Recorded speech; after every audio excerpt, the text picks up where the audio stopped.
디지털 세상의 모든 것을 깊이 있게 알아보는 인포맥스D. 오늘도 명확한 정보와 새로운 지식을 전해드리겠습니다.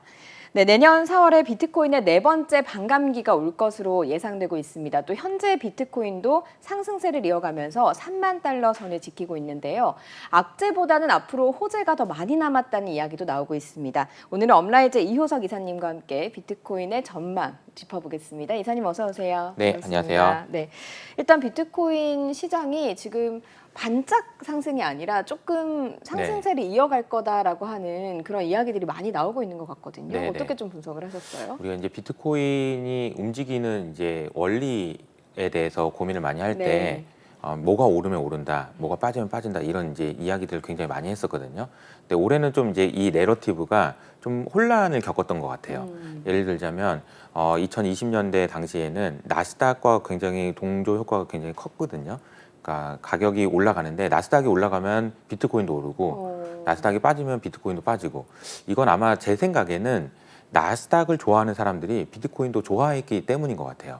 그러니까 어떤 이제 그 자산을 플레이하는, 어떤 자산을 사고 파는 사람들이 누구냐에 따라서 가격이 동조화 현상이 나타나기도 하거든요. 네. 그래서 이제 2020년 코로나 이후로 상승장에서는 나스닥을 좋아하는, 그러니까 이제 IT, 테크 이런 쪽을 좋아하는 사람들이 비트코인을 좋아했기 때문에 이런 현상이 같이 일어났고. 그렇네요. 테크 중에 하나긴 하네요. 그렇죠. 네. 그리고 비트코인, 그럼 나스닥은 왜 올랐냐라고 네. 생각을 해보면 이제 코로나 당시에 있었던 그 IT 쪽으로 많이 이동되는 그런 현상들이 있었고, 실제로 그 부분이 반영되면서 이제 오른 거잖아요. 빅테크들을 중심으로. 네.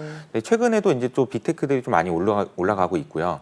올해 이제 생각을 해보면은 비트코인이 한번 좀 한 단계 점프업했던 그 시점이, 공교롭게도 미국의 SVB라는 은행이 망한다라는 이야기가 나오면서 미국의 은행도 망하면은 뭐 뭘 믿어야 되냐. 이제 이런 내러티브가 이제 좀 반영되면서 비트코인이 네. 올랐던 것 같거든요. 네.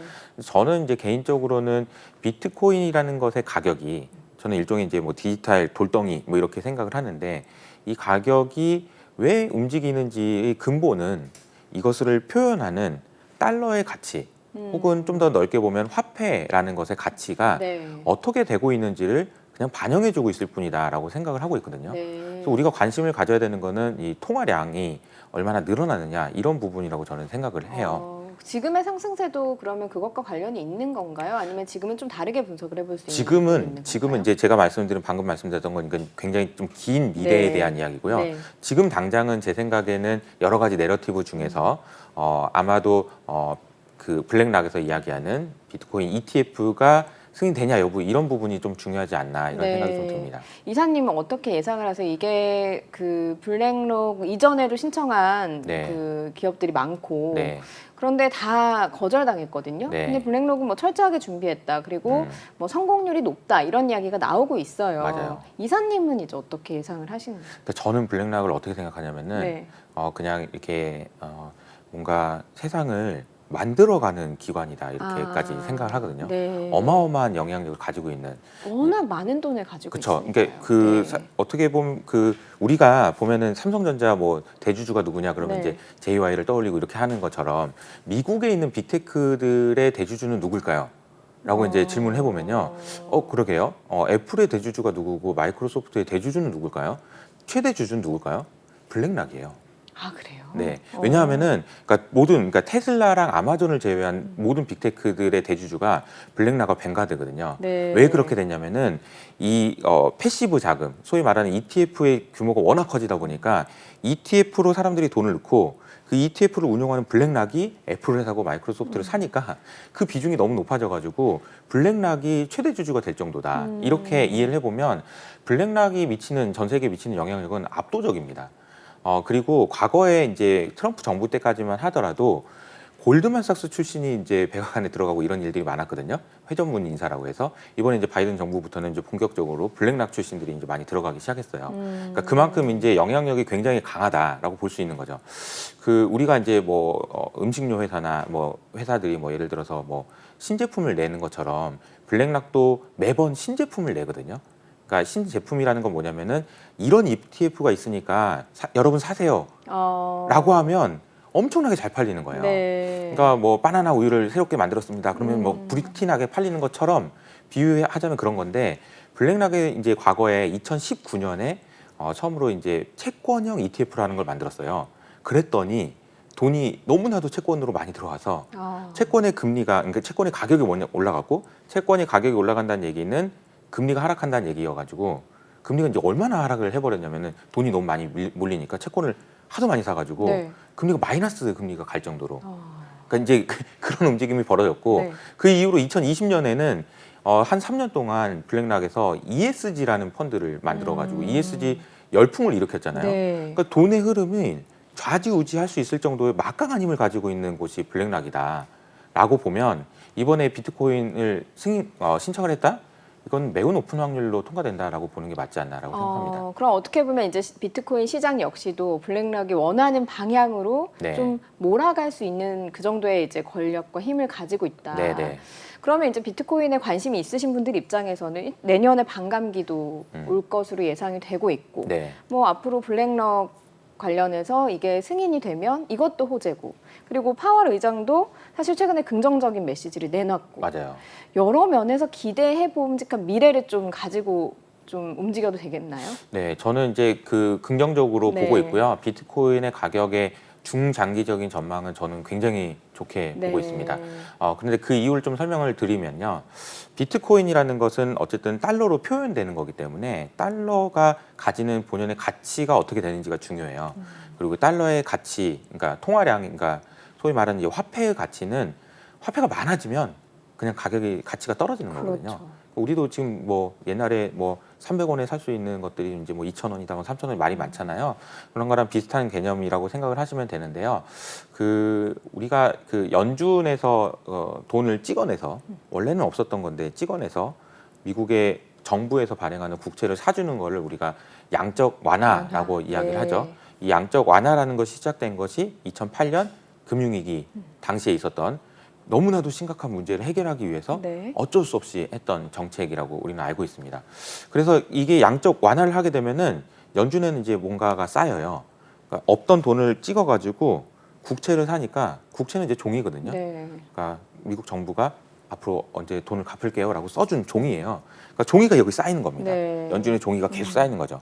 이 쌓이는 걸 이제 그림으로 시각화해서 보여주는 그림이 연준의 자산이 늘어났다라는 이제 그 그림이에요. 근데 그게 이제 통화량의 증가인 거고, 통화량이 증가하면 반드시 화폐의 가치는 떨어지게 돼 있어요. 그렇죠. 뭐든지 흔하면 네. 가치가 없어요. 네. 이제 그런 부분들을 보면은 우리가 지금 현재 상황에서 고민해야 되는 거는 통화량이 어디에 비례해서 늘어나는 것인가에 대한 고민이 필요합니다. 네. 근데 저는 이렇게 설명을 드리거든요. 통화량은 세상의 크기에 비례한다.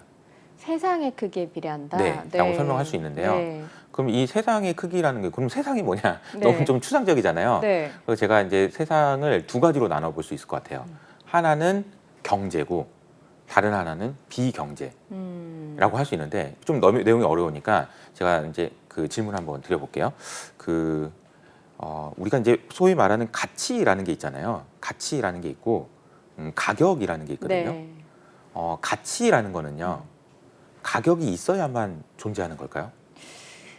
꼭 그렇지만은 않은 것 같긴 한데, 그죠? 네, 그래도 이거를 어느 정도 측정해 볼 수 있는 게 가격, 그러니까 이게 어느 정도 되지? 맞아요. 네, 이렇게 볼 수 있을 것 맞아요. 같아요. 맞습니다. 너무 정확한 표현이신데, 네.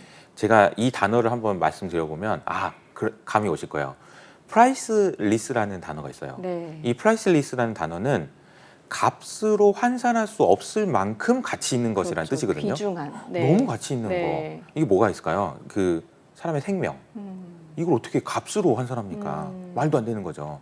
그리고 우정, 사랑, 우리 그 가족 간의 뭐 이런 부분들, 네. 이게 다 값으로 환산할 수 없을 만큼 가치 있는 거거든요. 근데 제가 왜 갑자기 뭐 세상의 크기 얘기하던 이 얘기를 나왔냐라고 생각을 해보면, 이 가치 있는 것, 가격으로 표현되는 것이 경제예요. 그리고 가격으로 표현할 수 없는 것을 우리는 비경제라고 이야기를 하는 거죠. 우리가 엄마가 딸한테 떡볶이를 만들어줘요. 그래서 돈을 받나요? 돈을 안 받잖아요. 이건 경제에 안 들어갑니다. 네. 근데 떡볶이 집에서 떡볶이를 만들어서 팔면 이건 경제에 들어가는 거죠. 우리가 소위 말하는 경제가 성장한다라는 이야기는 이런 식으로 돈을 주고받는 그런 가격이 있는 거래가 많아지는 것을 경제가 커진다고 얘기해요. 네. 그럼 이 경제가 커지기 위해서 필요한 게 뭐냐면은 제가 지금 이 설명을 드리는 이유는 통화량이 왜 어떻게 하면 커질지에 대한 설명을 네. 하기 위해서예요. 그럼 경제가 커지기 위해서는 두 가지 방법이 있어요. 원래 거래하던 거를 더 많이 거래하는 방법이 있습니다. 그러니까 원래 짜장면을 한 그릇 먹던 걸 두 그릇 먹으면 경제가 성장하는 거예요. 한계가 있겠네요. 그건. 그렇죠. 네. 이게 지금 한계에 부딪힌 거거든요. 네. 기후 위기 때문에도 그렇고 여러 가지 문제 때문에 우리는 지금 경제를 더 성장시키는 그런 드라이브를 걸 수가 없어요. 그러면 또 한 가지 경제를 성장할 수 있는 방법이 있는데 그건 뭐냐면 값으로 환산되지 않았던 것들을 네. 경제의 영역으로 가져오는 거예요. 그게 가능한 거 아까 이제 비경제 영역에 예를 들어주신 게 사랑, 우정 네. 이런 걸 어떻게 비경제로 가져가? 이게 이제 네. 그 사랑, 우정 이게 추상적인 개념이긴 네. 한데요. 이 가장 대표적인 예가 이런 겁니다. 탄소 배출 권인. 네. 탄소를 배출할 수 있는 권리를 가격으로 환산하고 이것을 거래를 활발하게 만들어내는 방법. 네. 우리가 지적 재산권, 내가 어떤 컨텐츠를 만들었는데 이 컨텐츠를 만들어서 소비하는 것은 기존에 우리가 생각하는 것만큼 탄소를 배출하지도 않고요. 이것은 소비를 많이 하면 많이 할수록 경제는 성장합니다. 네. 그러니까 우리가 지금 항상 저희 고민은 경제가 성장을 하긴 해야 되는데 경제 성장하면은 이산화탄소 배출을 하게 되고 이산화탄소 배출을 하게 되면 인류의 미래가 없거든요. 그래서 이런 부분들을 어떻게 해서 해결해야 되느냐, 경제를 성장해야 되는데 좋은 방법은 비경제에 있는 영역들을 많이 가져오는 거예요. 근데 이게 가능하기 위해서는 또 뭐가 필요하냐면 우리가 흔히 얘기하는 메타버스 그리고 이제 이런 부분들에 대해서 이 세상에서 비경제의 세상에서 사이버 공간에서 네. 혹은 이제 우리가 보이지 않는 곳에서 경제가 많이 일어날 수 있도록 도와주는 게 필요합니다. 네. 저는 이 과정에서 AI가 할 수 있는 역할이 굉장히 크다라고 생각해요. 왜냐하면은 이 부분을 하려면 결국은 개발을 해서 뭔가를 만들어야 되잖아요. 그 애플이 만든 비전 프로도 그렇고 이런 부분이 전부 다 개발자들이 해야 되는 역할이거든요. 근데 지금 이제 AI가 하는 여러 가지 역할들 중에서 네. 이런 개발 역량이 속도가 너무나도 빨라졌고 네. 이 부분 때문에 아까 말씀드렸던 비경제에 있는 영역들이 경제 영역으로 들어올 거다라고 네. 생각하는 거죠. 그러면 이제 비트코인 이야기를 하고 있었으니까요. 네. 이렇게 뭐 비경제에 있는 것들을 경제 영역으로 끌어들여와서 경제로 만들었어요. 네. 통화량이 늘어났어요. 네. 그게 또 비트코인 시장에도 영향을 미칠 것이다. 이렇게 보시는 건가요? 그렇죠. 이제 제가 이제 설명을 요약을 해보면 이런 네. 겁니다. 처음에 비트코인이 올라가려면 네. 통화량이 늘어야 돼요. 네. 근데 지금은 누구나 알고 있는 것처럼 인플레이션 때문에 통화량이 늘기는커녕 금리를 올리고 있단 말이에요. 그러면은 어떻게 그러면 비트코인이 올라갈 수 있지?라고 생각을 해봐야 되는데 그러려면 경제의 크기, 세상의 크기가 커져야 된다라고 말씀드린 거고 이 커질 수 있는 방법이 비경제가 경제로 들어오는 과정. 그리고 이 과정에서 AI가 할 수 있는 역할 이런 부분 때문에 경제가 엄청나게 커질 거다라는 거예요. 폭발적으로 성장할 겁니다. 아마 이제 우리가 생각하기에는 뭐 3에서 4% 정도 성장한다 이런 식으로 생각했을 때는 어떤 식으로 성장했냐면 야 미국에서 필요한 물건을 중국에다 얘기해서 이 물건을 만들어 그래가지고 그걸 가져와서 또 여기서 조립하고 그걸 또 이제 미국에 갖다 놓고 이런 식으로 이제 세계화가 진행되면서 했었잖아요. 네. 근데 저는 이제 이런 세계화는 거의 끝나간다라고 생각을 하고요. 오히려 이제 줄어들고 있다라고 생각하고 있고 여러 가지 이제 무역 장벽이라든지 뭐 밸류 체인의 문제라든지 이런 문제들 때문에 더 이런 방식으로 성장하기는 어려워요. 네. 그러나 방법이 있다는 거죠. 컨텐츠의 거래라든지 이런 부분들은 뭐 폭발적으로 성장할 수 있기 때문에 이 부분의 성장을 가능하게 만들어주는 AI가 나왔고 이것들 때문에 성장을 할 수 있다면 세상이 크게 커지는 거고 이것은 통화량이 더 늘어나도 된다라는 이야기로 네. 연결될 수 있습니다. 네. 이야기가 조금 어려울 수 있어서 제가 좀 부연 설명을 좀 드려보면 지금 연준은 지금 뭘 하고 있냐면 물가를 잡고 있잖아요. 네. 그러니까 지금 작년 한 해 내내 우리는 물가를 어떻게 하면 잡을 수 있는지에 대한 고민을 네. 했었죠. 물가를 잡기 위해서 제일 좋은 방법은 사람들 안 쓰게 만드는 거예요. 그만 쓰라고 얘기하는 거죠. 그러려면 경제가 안 좋아야 되는 거고 네. 그래야 금리를 올렸던 거죠. 근데 이제 금리를 올리게 되니까 이제 어떤 문제가 생기냐면 이제 실업률이 높아지는 경제가 안 좋아지는 문제가 있는데 지금은 미국의 실업률이 높지는 않죠. 사상 네. 최저예요. 네. 오히려 높은 게 아니고 사상 네. 최저예요. 그러니까 경제가 안 좋아지는 문제는 없습니다. 그러니까 우리가 연준이 하는 역할을 이제 설명할 때 크게 두 가지라고 이야기를 하는데 첫 번째로는 물가를 안정시키는 거고요. 두 번째로는 고용을 안정시키는 거예요. 네. 제가 말씀드린 대로 물가를 안정시키기 위해서는 금리를 올려야 되니까 금리를 올리면은 경기가 안 좋아지니까 이게 얘 신경 쓰면은 얘가 안 좋아지고 그렇죠. 얘 신경 쓰면 네, 얘가 안 두더지 좋아지고 잡기죠. 그러니까 이게 마치 뭔가 그 두 마리 토끼를 다 네. 잡아야 되는 이런 거라고 생각을 할 수 네. 있거든요. 그래서 저는 이제 비유로 이제 저글링을 공 2개로 이렇게 하는 좀 어렵잖아요. 근데 이제 연준 입장에서는 최근에 어제도 이제 파월 의장 그리고 라가르드 총재 그리고 베일리 총재, 우에다 총재 이게 네 분이 다 같이 모여가지고 지금 네. 우리 이거 어떻게 해야 되냐, 네. 물가도 그렇고 이거 어떻게 해야 되냐 이런 회의를 하셨는데 여기서 아주 중요한 의제가 하나 더 생깁니다. 물가와 고용 말고 하나가 더 생기는데 금융 안정이라는 게 생겨요. 이 금융 안정이라는 게 뭐냐면요, 물가를 올리다 보면은, 그러니까 금리를 올리다 보면은 경제가 망가져가지고 경기 네. 침체가 오는 것도 문제인데 또 하나 문제가 뭐냐면 SVB 사태처럼 네. 금융 시스템이 문제가 되고 자산 가격이 폭락하면서 생기는 여러 가지 문제들이 또 생겨요. 이게 금융 안정이라는 문제고, 그래서 연준은 이제는 세 마리 토끼를 다 잡아야 돼요. 네. 물가를 잡기 위해서 금리를 올리다가 SVB 사태가 터지면 아이고 안 돼, 미안하다 막 이러면서 내가 금리를 너무 많이 올렸니? 이렇게 해야 되고요. 이 부분을 세 가지를 다 고려해야 된다라는 네. 이야기가 지금 나오고 있거든요. 네. 그러려면 어떻게 해야 되냐? 그럼 또 돈을 풀어야 돼요. 지금은 좀 쪼이고 있는데. 그쵸. 네. 그러면 지금 쪼이고 있고 QT, 그러니까 돈을 회수하고 있는데 네. 뭔 소리냐라고 네. 이제 생각하실 수가 있는데요. 그 지난주인가요? 이코노미스트지에서 나온 그 잡지의 표지가 너무 재밌는 게 있어가지고, 이 표지가 뭐냐면은 그 진공청소기 그림이 있는 거예요. 근데 네. 이제 바닥에는 그 쓰레기가 떨어져 있는 게 아니고 네. 어마어마한 현금이 이렇게 달러가, 왜냐면 달러가 지금 이제 QE 때문에 너무나 네. 뿌렸으니까. 그래서 진공청소기는 뭐를 상징하냐면은 빨아들이는 네. 이건 이제 QT라고 하죠. 양적 긴축을 통해서 연준이 돈을 빨아들이는 겁니다. 근데 빨아들이는 표지가 나오고 그 옆에 뭐가 나오냐면은 상업용 부동산이 나와요. 상업용 부동산이 넘어지고 있는 장면이 나옵니다. 지금 안 좋잖아요, 실제로. 매우 네. 심각하게 네. 안 좋아요. 그래서 이게 QT를 계속하다 보면 상업용 부동산이 무너진다라는 걸 상징하고 있는 거거든요. 그러니까 어느 정도 안 좋은지를 제가 단적으로 설명드리면, 우리나라도 지금 상업용 부동산이 문제잖아요. 공실률이 13% 정도 되거든요. 네. 미국은 지금 30%. 네. 그러니까 너무나도 안 좋아요. 그래서 양적 긴축 이거를 계속하기가 어렵다는 거죠. 장기적으로는 그래서 결국은 통화량이 늘어날 거라는 얘기고요. 아까 이제 다시 결론으로 돌아오면 통화량은 앞으로도 많이 늘어날 겁니다. 네. 제가 생각하기에는 이것은 화폐 가치 하락을 의미하고 장기적으로 비트코인의 가격이 상승할 수밖에 없는 논리로 작용할 수 있다라고 정리할 수 있을 것 같아요. 결국에는 지금 가까운 미래에도 양적 완화를 할 수밖에 없는 상황이기 때문에 비트코인은 상승 요인을 가지고 있는 것이고, 네.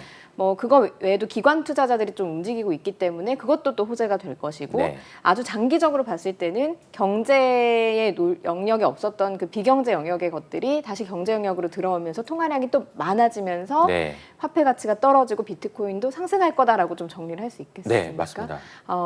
그러면 굉장히 호재만 남아 있는 거네요. 악재는 없습니다. 근데 호재만 남아있다고 볼 수는 네. 없고요. 제가 말씀드렸던 이 일들은 일어나는 과정에서 많은 굴곡이 있을 거예요. 그냥 한 번에 제가 말하는 세상에 올 거라고 생각하진 않고요. 네. 다만 지금 제가 AI에 엄청난 기대를 걸고 있는데, 이 AI에 대한 기대를 걸고 있는 거는 저뿐만이 아니에요. 그렇죠. 요즘에 연준, 네. 그리고 NBER이라고 해서 전미경제연합회, 이런 곳에서도 AI를 박수를 치면서 환영하고 있어요. 그게 좀 이해가 안 되죠. 그러니까 이제 뭐 빅테크들이 AI 좋아한다 이건 알겠는데 연준이 왜 좋아하지? 연준에서는 얼마 전에 이제 폴 튜더 존스라는 그 그루가 있는데 엄청난 투자자인데요. 이분이 이렇게 표현하셨어요.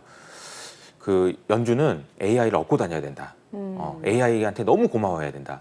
왜요? 그랬더니 AI가 없었으면 인플레이션을 절대 못 잡았을 텐데 AI 때문에 인플레이션을 잡을 수 있다라고 이야기한 거죠. 네. AI 때문에 아까 제가 말씀드린 대로 생산성의 혁명이 일어나면 Q가 늘어난다는 얘기고요. 이 Q가 늘어난다는 얘기는 물가가 잡힌다는 얘기예요. 네. 두 번째로는 AI 때문에 사람들이 일자리를 잃게 되면 임금의 상승 압력도 줄어든다는 얘기예요. 네. 그럼 결과적으로는 인플레이션을 잡을 수 있는 아주 강력한 무기가 없던 것이 생겨났던 있었던 거거든요. 만약에 AI가 없었으면 연준이 이렇게 자신 있게 나오지 못했을 거예요. 그래서 MBER이라는 전미 경제 연합회에서도 AI가 생산성 향상에 얼마나 기여를 할 수 있는지에 대한 연구들이 지금 계속 나오고 있어요. 네. 그리고 인플레이션에 어떤 영향을 줄 수 있는지에 대한 고민도 굉장히 많이 하고 있고요. 이게 그러니까 단순하게 이제 빅테크가 올라가고 엔비디아가 올라가고에 그치는 문제가 아니고 미국이든 연준에서는 인플레이션을 막을 수 있는 아주 중요한 수단. 이 인플레이션을 막는다는 얘기가 아까 제가 말했던 세상이 크게 커진다는 얘기가 네. 같은 이야기거든요. 네. 그래서 이런 부분들까지 영향을 줄 수 있다라고 볼 수 있는 거죠. 결국에는 농경 사회에서 기계가 들어오면서 산업 사회로 변하면서 네. 굉장히 경제가 성장을 했고 그렇죠. 그러면 사람들 다 먹고 예전에는 이력서만 그냥 뭐 이렇게 제출해도 고용이 되는 시대가 왔었잖아요. 네. 그런 것처럼 이제 혁명이란 이름이 붙는 이유가 4차 산업혁명도 마찬가지로 그때 같은 변혁을 일으킬 수 그렇죠. 있기 때문에 결국엔 경제가 활성화되고 연준도 물가를 잡을 수 있고 그게 또 비트코인 시장에도 영향을 그럼요. 미칠 수 있다. 네. 이렇게 좀 정리를 결과적으로는 해볼 수가 다 있겠네요. 비트코인의 가격 상승 요인이 네. 될 수 있다라고 네. 보는 거죠. 말을 타고 달리는데 일단 장애물은 너무 걱정하지 말고 네. 멀리 있는 좋은 경치만 보고 가라라는 그쵸. 네. 말씀이신 것 같습니다. 네. 알겠습니다. 오늘 말씀 여기까지 듣겠습니다. 고맙습니다. 감사합니다. 네. 안녕하세요. 인포맥스D 아나운서 강래원입니다. 더 많은 실시간 경제 뉴스와 경제 정보를 알고 싶으시다면 오른쪽 구독 버튼을 눌러주세요.